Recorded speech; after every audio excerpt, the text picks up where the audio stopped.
What's going on, everybody? It is that time again. The Sooners Illustrated Podcast, episode 179. 79. I was waiting for James there. On this Tuesday, June 3rd, 2025. 88 days until the kickoff of the Oklahoma 2025 football season. Josh Callaway, Tom Green, James D. Jackson with you on a Tuesday. Slow the show over today because we had lots of Diamond Sports yesterday that we will discuss. Both Diamond Sports seasons have come to an end. That means we are in full-blown football mode, kind of moving forward into the summer. But we will recap the WCWS as well as the baseball regionals and kind of our final thoughts on their respective seasons, James and I, later on the show. But we do have several football things we want to get into as well as we've shifted into June. Obviously, getting into the summer months, less than 3 months until the opener. Recruiting picking up. Football kind of, it never goes away, obviously, but it's fully back into focus now as we get past the Diamond Sports into the summer, and a lot of stuff to kind of get into over the course of the next few months before we get into fall camp and the start of the season, all that good stuff here in 2025. But gentlemen, want to start with some SEC spring meetings stuff last week. They were in Destin, Florida. Tom, you had lots of content on the site coming out of Florida. So we had lots of 24/7 sports reporters there. We were not there ourselves, but we were kind of getting fed everything back. So we have lots of things we kind of want to talk about, kind of sift through there from Destin. But before we kind of open the floor as far as takeaways from you, Tom, I do want to talk about one thing in particular that Brent Venables brought up, which was certainly of intrigue. Jayden Gibson, Javonnie Gibson, he says we're going to be ready for the start of the season. Now, obviously, what does that mean, right? He when you say ready for the start of the season, I think for most people that means week one, they're ready to play, right? That's what the implication there is. So Javonnie Gibson broke his leg. Jayden Gibson had the catastrophic knee injury, missed all of last year, then had a setback, was gone the entire spring. We don't really know where he's been at, but Brent Venables says everything's moving accordingly. I guess for you guys, I just want to put it out there as far as, obviously it'd be huge if they actually were ready for the start of the season, but then also, I guess just when you hear that, what's the takeaways here? Because, obviously Oklahoma wide receiver injuries was a big deal last year. That's going to be a big storyline again coming into the fall. Can they keep this room healthy? If these guys are actually ready to go for week one, obviously that would be massive. Yeah, I mean, I think there's reason for fans to be a little skeptical, especially after, everything last season with the wide receivers. Like, they'll come back soon, and then, guys end up being out for the entire year. I think in the most optimistic scenario, you have both Gibsons back and getting some limited reps in that season opener against Illinois State. Mm-hmm. But I think the key part of what Brent Venables was saying was, they're going to be cleared at some point during fall camp, and then you start ramping them up. They're going to be limited still. They're going to be doing some one-on-one work, individual drills, stuff like that. But you're going to start gearing them up toward the season. Now, again, in a perfect world, you get them some reps in that first week against Illinois State and have them ready to contribute in a meaningful manner in the rotation for that Michigan game in week 2.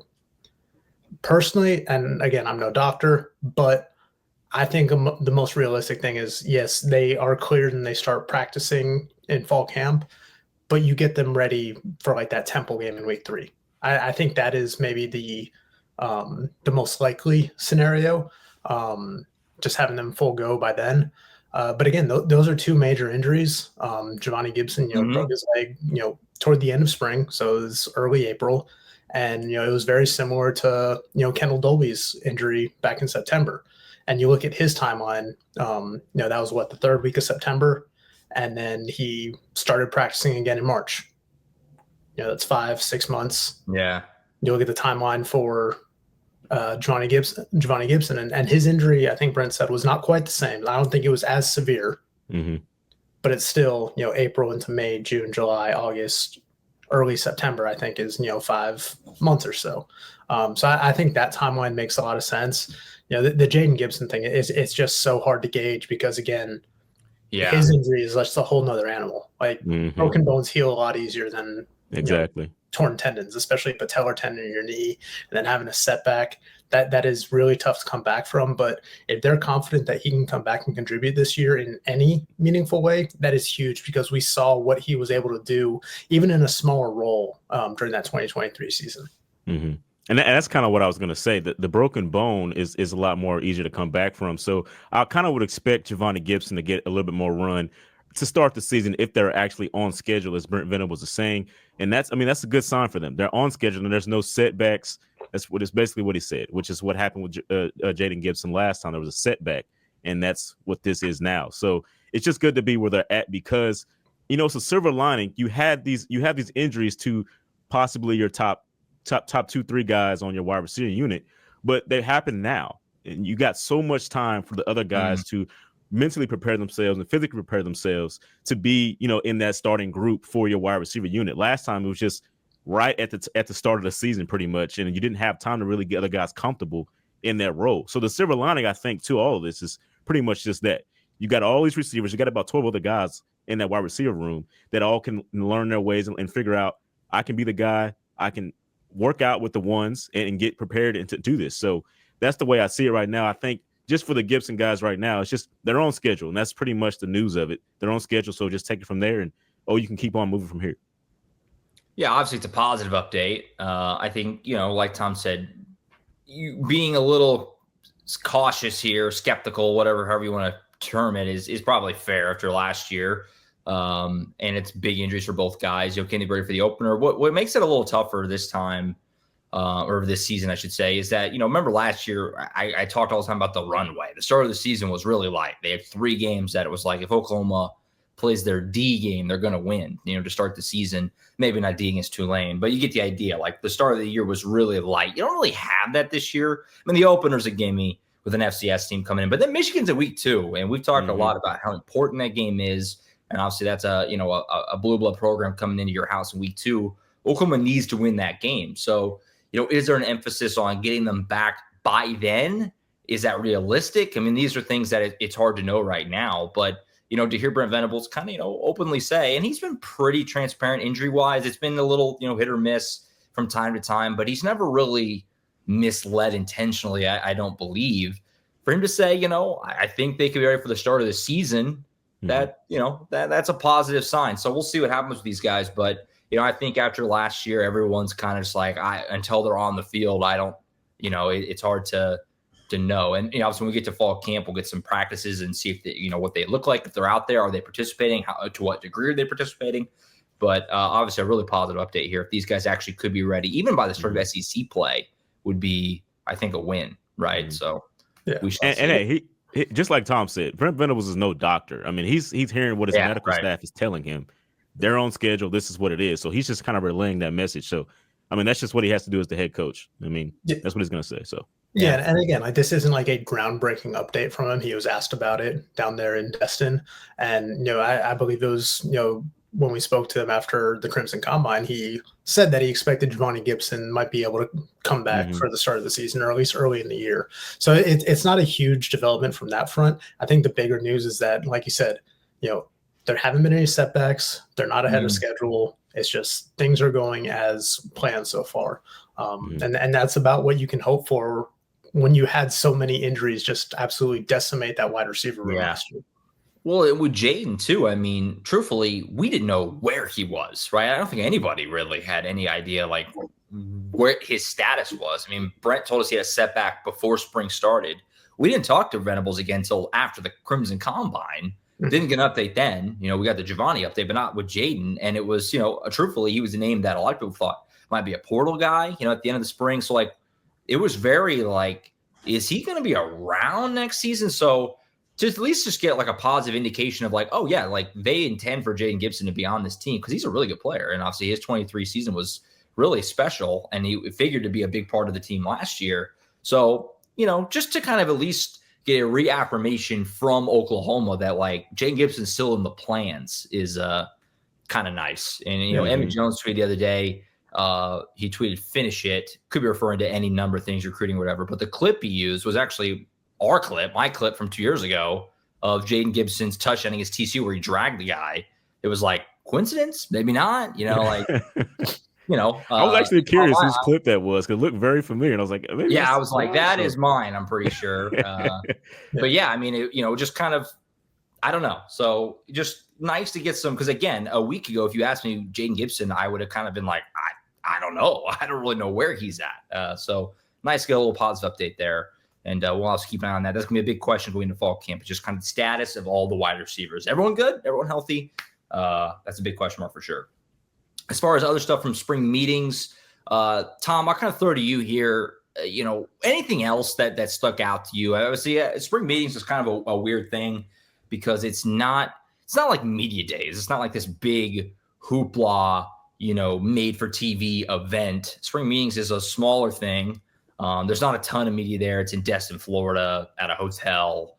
But we had obviously some 24/7 sports guys that were there, whether it's Venables or something that Greg Sankey, Joe Castiglione. I'll kind of just throw it to you as far as, was there anything else that stuck out to you? I know you've had lots of stories on the site, but I figured to just at least give you the opportunity from anything else from spring meetings that you felt like was of note from last week in Florida.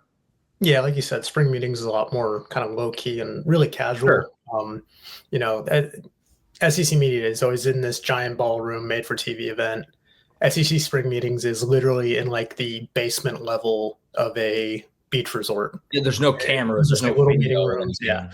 Yeah. Some coaches will choose to speak inside of a small auditorium filled with 20, 30 media members and, have a more formal thing, while others will just do like a strum off to the side or like a little casual sit down, something like that. But that's when a lot of decisions get made for this league behind the scenes. And really, I think, the two biggest takeaways, I think for me, big picture at least, is that once again, the league kind of kicked the can down the road on whether to, move to a 9-game schedule or stick with the 8-game schedule. They're going to have to make a decision sooner or later. And I think a lot of that is going to depend on the future format of the college football playoff, whether that expands to 16 teams and what automatic qualifiers might look like. I think it was Brian Kelly at LSU had an intriguing idea of, kind of doing a scheduling agreement with the Big Ten, where every SEC team plays a Big Ten team each year. Could be interesting, especially if that's one of those things that kind of comes toward the end of the season that kind of helps decide playoff seeding, perhaps. And then the other thing that a lot of coaches brought up is the transfer portal and just needing some more clarity on what the calendar is going to look like, because as it is with the two transfer periods, the one in December and then the one after spring, and what spring practices look like in this new environment, it's just very hard for coaches to kind of know what their team is going to look like really until May or June. It's difficult. It's hard to maintain continuity. Oklahoma obviously did a really good job of retaining a lot of their talent during that spring transfer portal. Obviously, the David Stone situation was a big one there. They were able to add a few key pieces, but it seems a lot of, just the consensus in the room with the coaches there is that they want it to just be a single, I think 10-day transfer portal period in January. Brent Venables said February would be ideal because you have your recruiting class completely on board at that point. And you kind of know what you're working with. The academic calendar makes that a little bit difficult because, at the end of the day, these are still students. They need to be able to enroll and, get their credits in order and transferred and all that stuff. So I think, most of them ultimately want a 10-day window in January. After the season's over, after the playoffs over, before spring practices, and you can get everything done. And at that point, your roster is set. Yeah, I agree. There's probably still some hurdles there because, at the end of spring, players are going to have some autonomy or some say in this at the end of the day. It's just going to be difficult, I think, for all sides to kind of come to an agreement on what that might look like. And whether there's any legal battles that come up, with them trying to restrict player movement and stuff like that, it could all get played out over a lengthier period of time. But at the end of the day, they need to figure out something to just kind of create some stability across the landscape. Because again, you had almost 4,000 players, I think, enter the transfer portal this cycle. I mean, that much movement every year is not sustainable for the health of any program. Mm-hmm.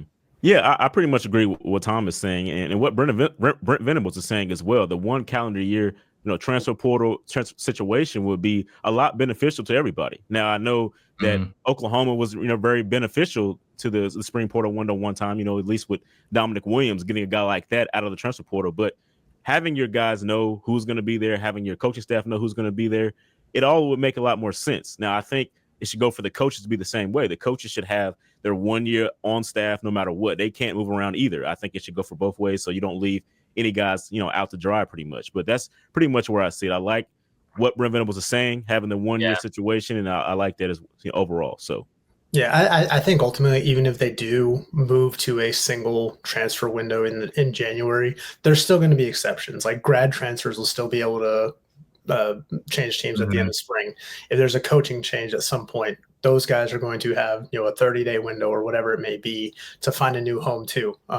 So I think even if you limit it to one window, there's still going to be opportunities for guys to move. It's just a matter of finding the right combination of everything that makes sense for everybody, both timeline wise and also just in terms of players having their own rights within this system, academic timelines, everything like that. It's just a lot of moving parts that you need to kind of fit into one solution. But I'm thinking about it like as like a window for anybody to move. Like theoretically, could that work? Could like the coaches not move either? Unless you're in the transfer portal window, like would that be a thing that could happen? Like, I mean, just the practice of it. I mean, it just seems like it would make more sense overall, right? I mean, I think one of the things is like, coaches there's going to be coaching movement from basically the end of November until mid-December, early January, in most cases. Even for playoff teams, it might extend into mid-January or early February, like Oklahoma this year. They didn't bring on Nate Dreiling until February 1st, I believe it was, when he was hired, because they were waiting for Jim Knowles and what he was going to do at Ohio State. So I think it's hard to kind of limit the coaching movement window there because not everybody's season ends at the same time. So there's going to be times where there's just dominoes that fall later in the calendar than there are for other programs. And we got to move the window. That's what it sounds like. Yeah. No, I mean, the post-spring window is obviously wreaking havoc on the sport. And, SEC has already tried to kind of discourage this a little bit with the fact that you have to sit a year if you go from one SEC team to another in the post-spring portal window. That doesn't stop guys. They can just leave the conference like Nico Iamaleava did with Tennessee after going out to UCLA. But I get where Brent Venables is coming from. When you get to spring ball, you want to know, like, this is our team, right? Obviously, you can add, and the post-spring portal window was good to OU. Obviously, they made more additions than subtractions, and you got Jayden, who we all figure is going to be a huge part of this team. So, like, it was good to OU this year. So it's not like he's speaking from it was beneficial to Oklahoma in this cycle. It has been in the past, like James kind of talked about with Don Williams and some other guys. But, yeah, it's they got to figure something out. I think it's kind of, I see both sides of it because the one window in the winter seems logical to me, but there also is that belief of like, you get to the end of spring and like, someone starting quarterback gets hurt. He's going to be out for the year. Wouldn't you like to be able to go maybe find one in the portal? And like, it's tough. And like Tom said, there will always be exceptions, grad transfers. I still think if a coach leaves, they could always go. Now you don't really get coaches leaving in April, but, it's tricky. It's a tricky thing. We could do a full pod on that or the other things, honestly, that Tom brought up. It doesn't seem to me that SEC is very inclined to go to 9 games. Also, there's all the talk about the playoff expansion. Tom mentioned the Big Ten challenge type of thing. If that was a yearly opponent, that's obviously very attractive to Oklahoma because you could theoretically play Nebraska every year, which would be really exciting. So, lots of interesting stuff, lots of that we could talk about for a long time. But, SEC spring meetings. Of note. And Greg Sankey was feeling himself a little bit. He was throwing it around a little bit with the all playoff conversation. The playoff is going to expand. It's just a matter of a time. Just kind of if not when, or when not if there, and what that actually looks like with the whole bids thing. Does the SEC get 4 automatic bids? It's a lot of kind of big picture conversations coming out of SEC spring meetings for sure. So yeah, and then Oklahoma specific, there were a few other things that Brent Venables was able to talk about. I mean, it was the first time he got to comment about the addition of Jayden, who he was like, look, Oklahoma brought back at the time its top 5 running backs from last season, but when you have a guy like Jayden, he's like, we just could not pass up on that opportunity. He's a home run threat. We I don't want to say heard, but we saw, Jim Nagy use that same terminology, in that, kind of scouting tweet about him. I guess it was last summer when he was still with the Senior Bowl. So there's a lot of things to like about that Jayden addition again, like we thought. He spoke pretty highly of Jermichael Carter, the wide receiver they added. Fun fact that I did not realize at the time of his commitment, but Jermichael Carter's wide receiver coach at McNeese last season was one of Brent Venables' teammates at Kansas State, and a really good position coach. He's coached wide receivers and running backs throughout his career. Coached Darren Sproles at Kansas State. Produced some really good wide receivers at Arkansas. Jalen Tolbert down at South Alabama a couple of years ago played for him. So Brent Venables knows that he's been coached well and has seen what he's been able to do, kind of with the role he was given. Now it's just a matter of whether he can get that to translate from the FCS level to the SEC. Absolutely. Lots of good content over at Sooners Illustrated. Coming out of spring meetings, it's all there if you want to catch them on anything. The Jermichael Carter comments definitely caught my eye too, because that's a guy that was added again post spring window of where does he kind of fit in. You certainly, Brent Venables seemed to suggest he'll be right in the mix. We talked about his big body. It's that Oklahoma needed that. So one of those guys that probably helps you slow play Jayden Gibson and Javonnie a little bit if need be. One other football thing real quick before we get into some Diamond Sports. I want to bring it up. Oklahoma, we know this defensive line is going to be good. We talked about it a lot. Should be the best that they've had in probably a couple of decades or so or more. But it was, of note, and Tom had the story on Sooners Illustrated. Cole Kubelik with ESPN, who is someone that I certainly really value his opinion, especially with trench play in the SEC. He's been around it for a really long time. This is a quote he had on his show. Played at Auburn. This is a quote from his show where he was talking about, kind of the best position groups in the SEC, talking about the defensive line. The easiest team to select for this list was Oklahoma, and folks, it isn't even close. I'm going to be honest with you. This was not a debate with Texas, not a debate with Georgia, not a debate with Florida. In my head, Oklahoma by far has the best defensive line in the SEC, and it is by a landslide. They literally have a 40-yard head start on everybody else. Obviously, we know the D-line is going to be good. We've known that for a long time. But for someone like Cole, who's coached the SEC for a long time, like Tom said, played in the SEC, he's had all these games, he's field level. For him to say that, and this is a guy who grinds tape too. This is not just talking. This guy loves football. Again, really value his opinion. That's quite a statement. I mean, it was such a statement that I wanted to bring it up on the show. Could Oklahoma legitimately have the best defensive line in the SEC, and what would that mean for this program if they did?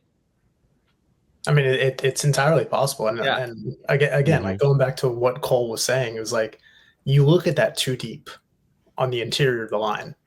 That is a foundational piece for a defense. Having a Dominic Williams, having a Grayson Holton, having a Jayden Jackson, having David Stone, if he can take that next step like we all kind of expect, that is a really strong two deep. And then bringing back an all SEC edge rusher like Art Mason Thomas, bringing in a former 5-star who's shown some incredible potential last year at Florida State, and Marvin Jones Jr., and then guys like PJ Adebawore, Taylor Wine, Danny Okoye is another guy that he highlighted. There are some really good pieces that can, like you said, kind of attack you from all different angles and all different fronts. And again, look, it's cliche, but it's cliche for a reason. Is that this is a line of scrimmage league, and if you can control the line of scrimmage on both sides, you are going to be in good shape. So if Oklahoma's defensive line can perform like we all kind of expect it to, they're going to keep this team in a lot of games, even if that offense takes a little bit of time to get off the ground. Mm-hmm.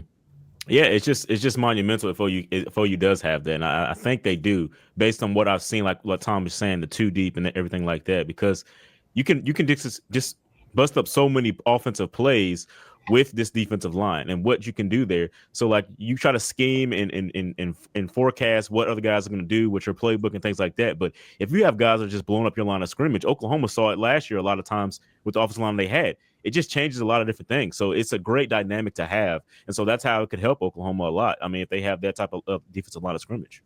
Yeah. And it's not just the talent along the line. One of the things that Cole kind of highlighted is that Brent Venables is calling this defense again. Mm-hmm. And Brent Venables for the last 25 years has been one of the most aggressive and kind of fearless play callers defensively. He's not going to be afraid to throw different fronts, whether it's 3-down linemen, 4-down linemen, move those guys around, get them to do different things, and just try to confound the opposing offenses. Like, it all kind of plays into it and adds up to why he easily had Oklahoma as the number one defensive line in the league. Mm-hmm. The fact Oklahoma's even in this conversation or in conversations like these is just incredible. Obviously Oklahoma for such a long time, it felt like, are they ever going to get back where they need to be defensively? And then also, like Tom said, so much was made about the SEC and the trenches. And, is Oklahoma going to have the bodies necessary on the line to compete in that league? And it felt like it was going to be a little bit of a Herculean task to get them there. So the fact that they're even in the convo for the best defensive line in the conference, wildly impressive from Brent Venables and Todd Bates and Miguel Chavis. What they've done, they've built this thing out. The depth has gotten better every year, and it's hard not to be really fired up with where they're at. Again, we already were, and we knew this defensive line was going to be good, but to hear statements like this from national media and people who cover the SEC on a week in, week out basis it gets the juices flowing a little bit. It gets a little more fired up, I think, to see this team and this defense, this upcoming year. So certainly a big statement there from Cole Kubelik, and could be exciting. I'm looking forward to seeing this group in action, obviously this year. Yeah, and the other thing with that is, if you're the best defense line in the SEC, you are already in the conversation for as being one of the best defense lines in the country. And you can win. Yeah. Like, you will win. Yeah. You can win games with the defensive line that can dominate. So we'll see how it works out. You add that with I think a top 5 quarterback in the country as well. I mean, it's just that's very good things to have, very good tools to have when you go into this gauntlet of a schedule that you're going to have this season. So it's a really good foundation. It seems to me, I think that nationally the perception of Oklahoma is still not really sure what they are, but it feels like the last month or so with the spring that Mateer had, they added Jayden. People are getting excited about this defense, especially the defensive line. I think nationally, Oklahoma's getting a little buzz, which is kind of interesting. I'm curious to get to media days, because media days is really our best chance to talk to other people about, we're in this bubble. We're around it all the time. How do other fan bases around the country and other media around the country look at what Oklahoma is this year? And it feels like there's a narrative that this team could be pretty good. And we all think they could be pretty good. But again, we're in that bubble. So it's interesting. It's fun stuff. And that's good, because even in their last year, the Big 12, where I think all three of us thought they were a really, really good team, it seemed like other, national pundits weren't necessarily convinced just yet. And so the fact that they're seeing some good signs here to start early, like you said, that's a good sign, I think. Because I think literally, at the end of the year, I was wondering, would Oklahoma be ranked in the preseason? I think pretty safely they will be now. So I don't know. I mean, small things that don't matter that much, but they kind of do, on the recruiting side and just kind of everything. So fan base excitement. So we'll see. You got a long way to go until the start of the season. Media days is a little over a month away, but starting to get things rolling a little bit here with this Oklahoma team, and excitement starting to build a little bit. All right, I think that's it for the football side. We'll let Tom hop out. James and I are going to wrap up some Diamond Sports. Both their seasons ended yesterday. We will recap it all here coming up next on the show. But Tom, appreciate you as always. See you next time, brother. Later, guys. All right, we're now shifting to the Diamond Sports portion of the program. James covers softball, I cover baseball. Both seasons came to an end yesterday. Sunday was an incredible day for the Diamond Sports. Obviously, softball beating Oregon, extending their season, and baseball winning 2 elimination games over Nebraska and host North Carolina. And it was like, can they just ride these good vibes into doing it again on Monday? Can they win 3 games again on Monday? Not able to. We'll start with softball. James, obviously an incredible year. We came into the year, you're always expecting them to still be a contender, certainly, but they had to replace so much that it was like, are they going to be able to still be that dominant force? And they still kind of were for a lot of the year. They were one of 3 teams left standing. They get knocked out in the semifinals last night by Texas Tech, Najee Kennedy, and they still had more magic with the 2-run homer to tie it in the 7th. But then obviously Texas Tech walks it off in the bottom. So we can kind of big picture the season and kind of move into next year. But first off, just to kind of wrap up the game last night in the WCWS for you. I mean, they had some good moments. Also, the comeback against Tennessee was incredible. and they played well against Oregon, but it was pretty clear like that just behemoth offensive team that they've been in the past. They just, it kind of, the fact that they were a little, not as, I don't know the right word, as seasoned, I think kind of maybe caught up to them a little bit last night. What were kind of your takeaways coming out of the WCWS overall and the season, if you want to kind of go big picture? Listen, yeah, I'm going to go big picture first. For what this team did this year is incredible. Even Patty Gasso mentioned it plenty of times while we were in the Women's College World Series, press conferences. She was just like, this team needs to celebrate a lot more from what they're doing. She's like, I just want somebody to celebrate with. And they all seem like they just don't really care about certain situations because they're all looking for the big title that Oklahoma's expected to win. This is Sydney Sanders said it best, the senior first baseman for OU. She said, this program is going to go on without me and while I was here because of what Patty Gasso and them guys are doing over there. She said there were 14 new players on this team and we're here. She was like, I'm fine with the way we went out, basically to an all-time great pitcher and an all-time great play from their players in the bottom of the seventh inning because of they weren't supposed to be here. Patty Gasso mentioned she was expecting to be middle of the pack in the SEC. They won the SEC and got to the Women's College World Series and were in the Final Four of the Women's College World Series, the Final Four team with 14 new players. It's just like you look in the field when they're on defense. Sydney Sanders is the first baseman. She's the only one that's in her actual position that she was last year, the team from last year. Cassidy Pickering's also out there, but she's in left field instead of right field. Ella Parker's out there, but she's the designated player. So it's like, from what they did, from the amount of turnover that they had, and I think they didn't really get as much as they wanted in the portal, but I think they did enough to where they just were able to shock the world in development wise. And you got to give a shout out to Jennifer Rocha, the pitching coach, and JT Gasso, the hitting coach. But to get to the game, the one thing I said that was going to hurt this team was if they went against the generational pitcher. Now they got past Carolyn Pickens. Carlin Pickens, excuse me, I'm saying her name wrong. Found a way. It's Pickens. Yeah. Trying to get past her, they found a way. And so that was, I thought, the biggest thing they were going to have to do because I felt like they had Texas's number. They've had it for, the entire season. They were going to be able to pull it out. And, shout out to Tegan Cavan and for what she was able to do in the circle for Texas. Her grandmother had died recently before that game. And so that gave them a lot of inspiration to do what they did. And it worked out pretty well for them, Texas overall. And then Oklahoma has to go into the loser side of the bracket. And you beat Oregon, who doesn't necessarily have that generational pitcher, kind of like one of just a regular all-star pitcher, which is kind of insane anyway. And then, you get business done there. But to face Najee Kennedy, who we all thought, was going to be a really big wrinkle in the softball world this season after she transferred to Texas Tech. And it showed. It showed. To have a 74-mile-an-hour fastball and a 55-mile-an-hour changeup is it's incredible. I mean, that's I don't know how anybody's ever been hitting her when you can do that. So for Abigail Dayton to go up there with 2 home runs under her belt in the 7th inning to hit that 2-run home run to tie the game and give Oklahoma some hope, it's incredible. Now, she said, I faced her a lot of times in my previous school. So I kind of used that experience to kind of figure out what pitch I wanted. And that's pretty much what it came down to in that situation for her. But you ultimately couldn't get it done. You have a lot of new faces on this team. They played all year. It was still a very big moment for them. They haven't done it before. You got Sydney Barker in right field, who's out there in her first time in the tournament. You got freshman, Gabby Garcia at shortstop, freshman third baseman Nelly McMartinez at third. So it's like you have those different pieces out there. It was for them to get this far already is an accomplishment in itself. Is what I'm trying to say.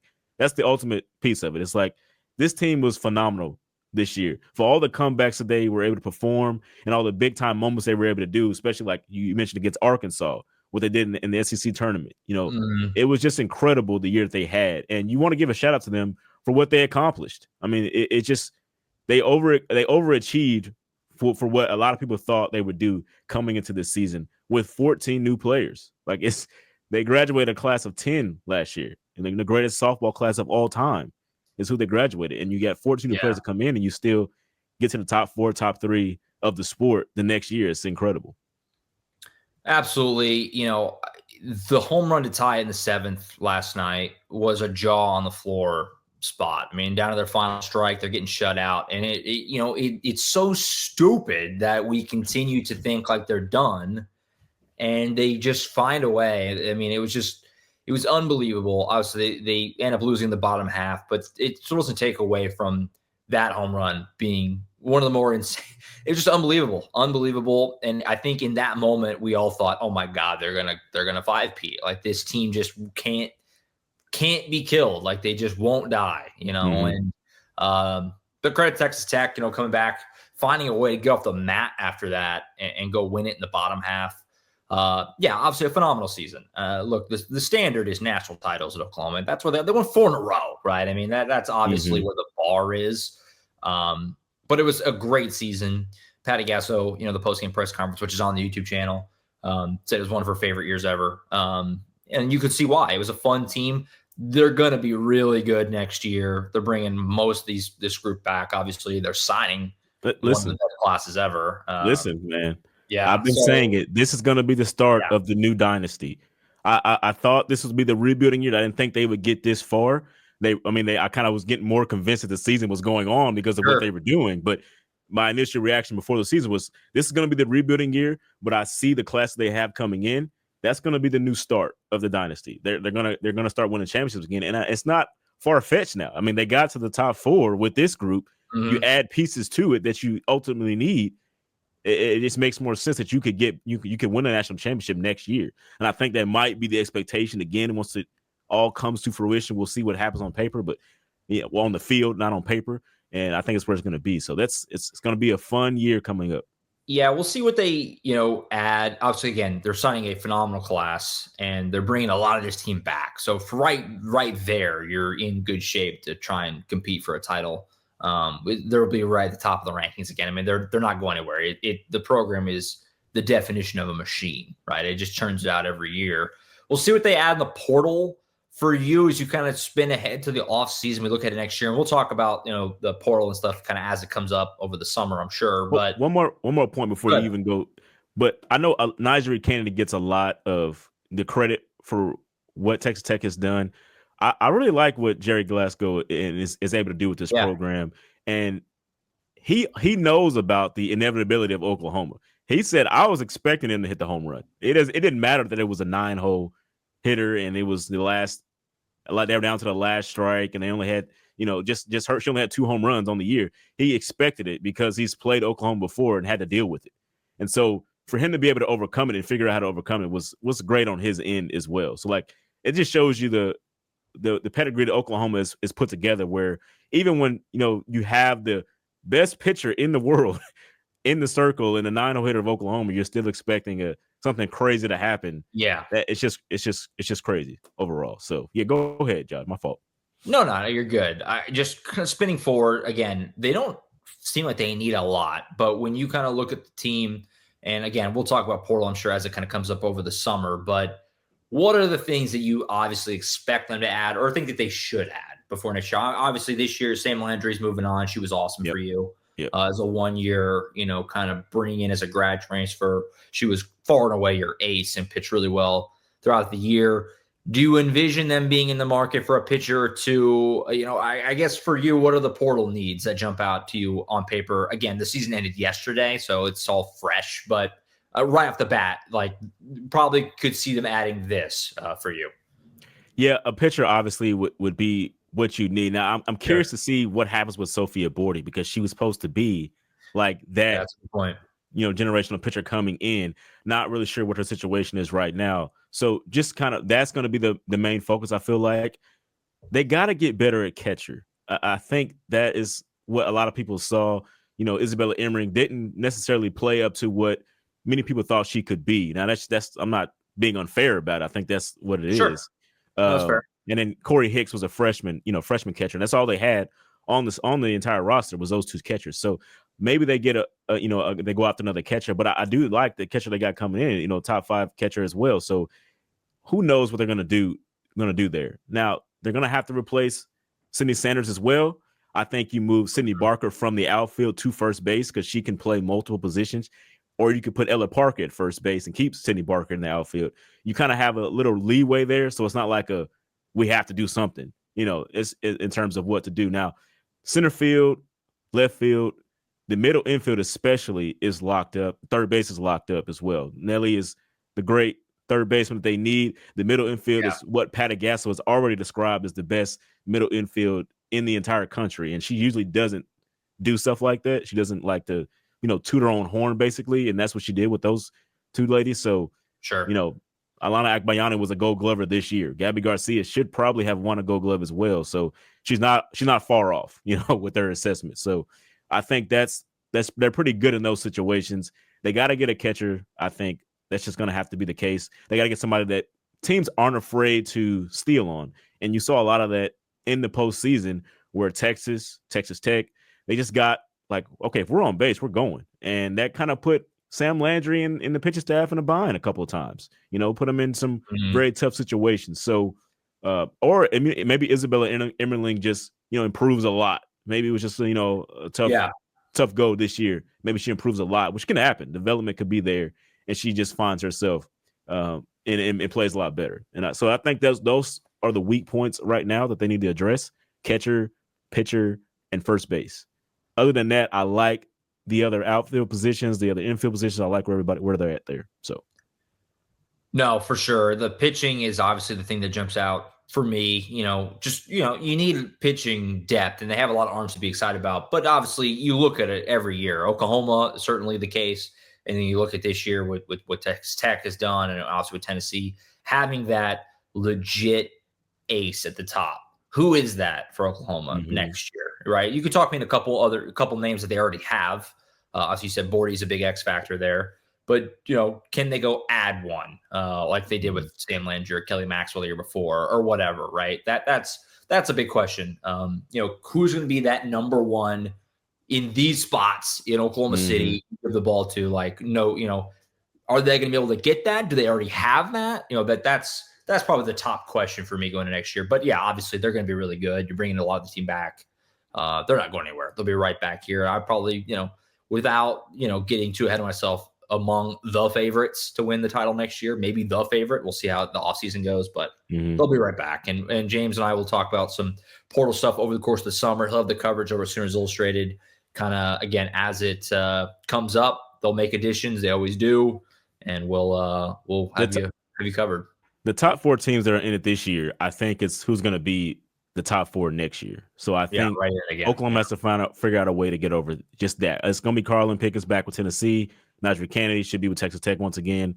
And Tegan Cavana, who was a freshman last year, so she's very young still. She's going to be with Texas once again. So it's going to be, I think it's going to come down to the same four teams.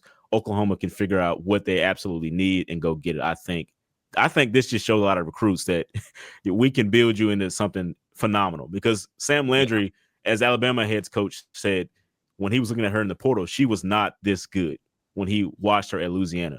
I think he was like, Jennifer Roach has just done an amazing job with her. So I think that's going to show other recruits what this coaching staff can do.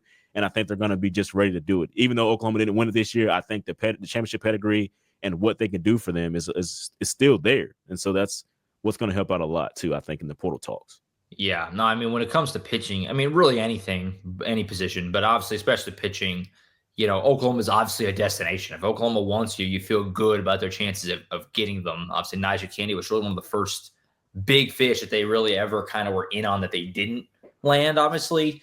But Landry, Maxwell, Storako, I mean, going back however many years you want. I mean, the portal pitchers they brought in that have been huge pieces, it's pretty much a year in, year out thing. So little doubt that they'll find it again. I'm just curious who it is, really.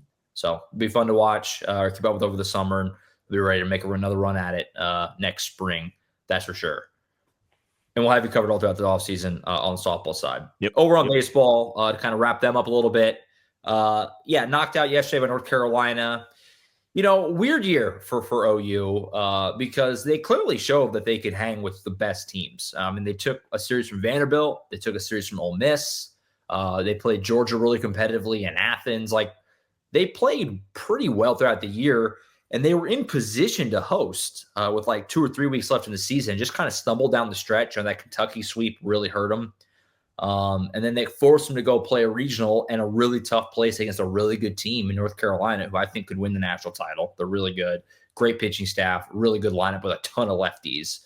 And, they played pretty well this weekend. I mean, to push it to a Game 7 on Monday, which is the same spot they were in a year ago. So they got to that Monday Game 7. There were 22 teams left standing as of yesterday, right? So they're one of the 22 teams left that were still playing baseball on June 2nd it was.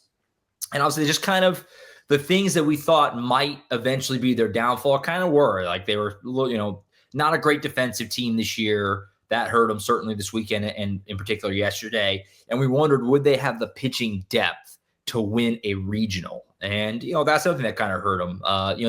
They were lined up honestly kind of okay yesterday with Reed Hensley. I liked starting him and having Gavin Jones to kind of sponge off him after that. Both guys kind of struggled. North Carolina put up a lot of runs. They got that early lead. They got that crowd going, and they just kind of never really able to be in the game yesterday. So, the season kind of ends with a thud, but they played pretty well over the course of the regional. Obviously, they beat Nebraska twice, put 17 runs on them on Sunday.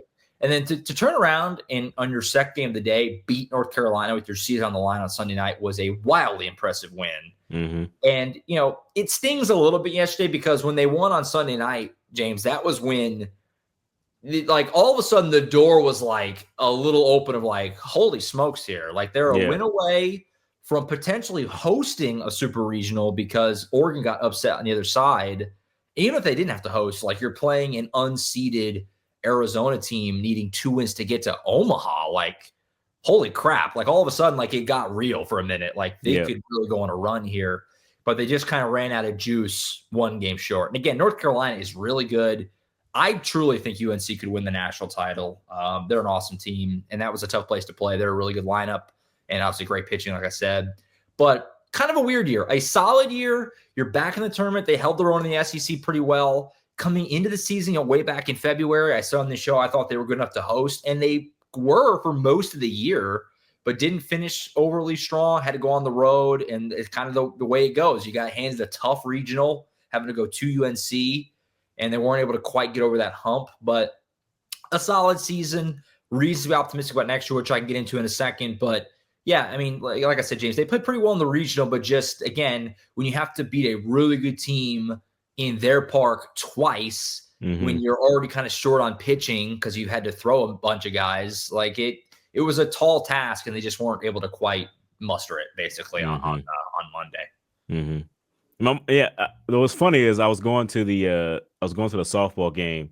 My mom called me and was like, what is going on with Nebraska? This is awful watch because Oklahoma was beating them so bad.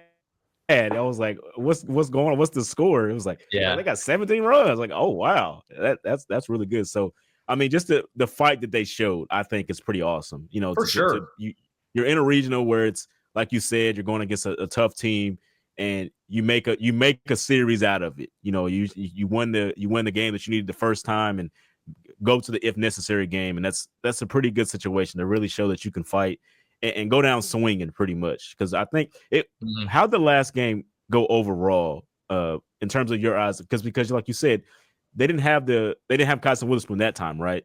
Because he had just pitched on Saturday. He was not available. I do think Malachi Witherspoon probably would have been available out of the bullpen in a close game, but obviously once it got out of hand, they just didn't want to use him. They kind of just emptied the tank. Yeah, I mean. Yesterday, they were the home team yesterday, even though it was in North Carolina, and it felt instrumental or pivotal, whatever word you want, to get out of that top of the first. Don't fall behind. And they did. All right, North Carolina put 3 runs up in the top of the first, all with 2 outs. Because the pressure was on UNC, right? They're the number 5 team. They're the host. Like, they can't lose their home regional, And so you wanted to make them feel it a little bit, and they just weren't able to quite do that. Falling right behind in the top of the first. And they were just a little shaky defensively really all year. And it hurt them again yesterday, some sloppy defense. But at the end of the day, it really just boiled down to North Carolina was really good. They hit some good pitches. And, did they play their best yesterday? Obviously not. But it just kind of that's baseball. North Carolina was really good. That kind of was Mhm. my main takeaway from yesterday. I will say a couple of guys, Drew Dickerson, freshman, who kind of played in and out over the course of the year. He was phenomenal I in this saw that. regional. Yeah. 3 home runs for him. Mhm. Obviously, you never want to count your chickens before they hatch in any sport because the portal's a very real thing. But assuming he is back on this team next year, that's a guy you build around. Like he'll be a middle of the lineup bat, I think, for this team next year. And you still have other key pieces. Kyle Branch had a great freshman year, started every game at second base, was on the SEC all-freshman team. Jackson Willits is back. Jason Walk is back in center field. Obviously, Kyson Witherspoon is moving on, top 10 pick. He will not be on this team next year. But they've got a boatload of young arms that I think are really exciting. We'll see what they do with Dylan Tate. He was out most of this year. You got to see him a little bit yesterday. He was out with injury almost all year. He pitched yesterday. It's only like his second or third appearance of the year, just pumping high 90s. Like that kid is special. If they can get him back, that'd be big. I really like Jackson Kircher and Bo Sampson. Like they have got a ton of young arms that are really exciting. And we'll see. I mean, a lot of it comes down to the seasons, right? I mean, what will Kate Crossland do? What will Malachi Witherspoon do? These are guys who are draft eligible, who can pump high 90s. Like they probably will be drafted, but will they sign? That's a big question. Easton Carmichael, really hard guy to replace, was so good all year. Obviously, he'll be moving on. He'll get drafted high enough that he will sign. But you have got a nice little young nucleus with the guys I mentioned, Dickerson, Walk, Willits, Branch. You make a couple of nice portal additions, which they always do. They find gems in the JUCO level all the time. And you add an arm or two to go with all these young guys. They have a chance to be a really good team and right back in the hosting conversation, I think, next year. But it was a kind of a weird year. Like I said, weird year because at their best, they clearly showed they could kind of hang with anyone this year. Yep. But they also just kind of at times played sloppy baseball. So they'll have to find a way to kind of button that up. But a solid year. I mean, you get back to the tournament, you get to a game 7 in a regional. You're never going to complain about that too much. But yeah, solid season. Kind of, hard to put the right word on it because they felt like they could have done more, but also, they won a lot of games in the SEC and you got to, the regional final. I mean, it was a pretty solid year and we'll see what they can do moving into next year for sure. You have something else you were going to add there? Yeah, but it's so like, would OU baseball be able to do like, OU softball does and sometimes get that big splash in the portal because it seems like a lot of their top talent comes from the development stages. So but would they be interested in that? Because now you're in the SEC, you just put together, a solid season. I think it's got to be somewhat enticing to maybe potential people that's in the portal. Do you think that's something that could be a possibility for them? Yeah, I mean, it's not really their MO, to go get big splash portal guys. So part of it is that they're limited. I mean, they don't have a bevy of NIL resources to go into. And obviously, Oklahoma's still working on getting new ballpark, new facilities, all that. They're handcuffed a little bit in that regard. And it's really a credit to Skip Johnson and Reggie Wiltz and the staff that they are as consistently good as they are. Yeah. I mean, making the tournament 4 years in a row and stuff, because they're behind the 8 ball a little bit with that stuff. There's no doubt. And that's all supposed to be coming, ballpark renovations, new facilities, stuff like that. But until they have it, they're at a disadvantage. They are in the SEC, especially, obviously. So we'll see. They've always been really, really good at finding guys at the JUCO level. They do it every year. Guys that I don't even, it's not even on anyone's radar that they added, and they turn out to be great players. It happens every year. And so they will do it again. I have no doubts about that. Obviously this year, it's a shame that a couple, like Cam Johnson, this big left-handed they get from LSU, didn't really pan out. He couldn't find the zone consistently. The arm talent is insane. So if Cam is back on this team with a year under Skip Johnson's tutelage, I still think he could be really good. But he wasn't what they thought he would be this year, right? I mean, he went from being in the rotation on opening weekend to not really even an arm that they could use, in the back half of the year. So, we'll see what they do. But I don't anticipate it'll be a lot of huge splashes. It's just not really how they roll. But they will make additions in the portal. They'll find the right guy. Skip is really good. He has really good JUCO connections and stuff like that from his background. So they'll find the right guys. And you add a couple bats, they'll be a good team again next year. And they're recruiting well, I don't anticipate Eli Willis is going to make it to Norman, but they got some freshmen coming in that are exciting. So they'll be right back in the mix next year. I think there's reason to be optimistic. That program's moving in the right direction. I kind of said this jokingly, I think, on the show. Maybe I did, maybe I didn't. 2020 they were going to be really good. The year didn't happen. 2021 was kind of a rebuilding year. 2022 they went to Omaha, went to the finals. 23 they were solid, went to a regional. 24 they were really good, hosted a regional, won the Big 12. Then this year 25 they were kind of again a solid team, made to a regional. If the trend continues, they'll be back ready to be a big dog again in 26. That's kind of how they've done it. It's almost like an every other year thing for them right now. And so reason to be optimistic, I think, about the direction of the program for sure. There's no doubt in my mind, and a solid season for sure.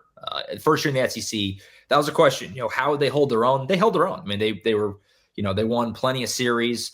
Again, some really notable series wins over Vandy and Ole Miss, and they held their own in the SEC, which is really encouraging, because that was a question: would the SEC just chew them up and spit them out with how good it is on a week in, week out basis? And it didn't. They held their own all year long. So I think, reason to be optimistic moving forward for sure. Yep. And just like softball, we'll keep you updated on the portal, stuff like that over the course of the offseason, and get you all ready for fall ball and be back ready to hit it again next February with obviously the start of the new season when we get there. I think that's it. We had a lot to talk about today. Bit of a longer show, but we had plenty to talk about. We're getting into summer. Like we said, football and baseball and softball are over. That means it's full steam ahead on football. I'm fired up for the start of the season. We're still a ways away, 88 days, but I'm getting excited, for the new season. So lots more coverage to come. We'll have the recruiting show with Colin, hopefully on Friday this week, so keep an eye out for that. Obviously, big weekend. Bo Bentley's coming to Norman this weekend. We will preview that certainly on the show later this week. Be back with James and Tom early next week to hit some other football stuff. Anything worth getting into on the Diamond side, we certainly will. And continue to get you all ready over the course of the summer going into the next season. What are you thinking? Thunder and 5? What are you thinking? Thunder and 5. Yeah, I'm going Thunder and 5 over the Pacers with, I think, 5 competitive games. I'm not anticipating a lot of blowouts, but I think the Thunder do wrap it up in 5. They're just the better team. What about you? Yeah, 5. That's where I see it. It's one of those things because people say in 6, and that sounds right, but that requires them to win a game 6 in Indy, and you would think their crowd's going to be on fire. But I will say Oklahoma City is going to be jumping. Yeah, it's going to be awesome. Yeah, the difference here is that the Pacers are going to hit their corner threes, and they're not going to turn the ball over. That's very true. The Thunder doesn't want to give it up. Yeah, that's what they got to figure out. And I think once they do that, which I think they will, it'll be a pretty handling 5 games. So for sure, I agree. I think Pacers are really good. The Thunder are just on another planet. I think it's it for now. Back on Friday with Colin. Hopefully, keep an eye out for that show Friday afternoon. If not, we're back next Monday with James, Tom, myself. As always, right here, YouTube, Apple, Spotify, wherever you get your podcast, the Sooners Illustrated Podcast. We'll see you next time. For James D. Jackson, Tom Green earlier, I'm Josh Callaway signing out for now. We'll see you next time right back here on Sooners Illustrated. See you.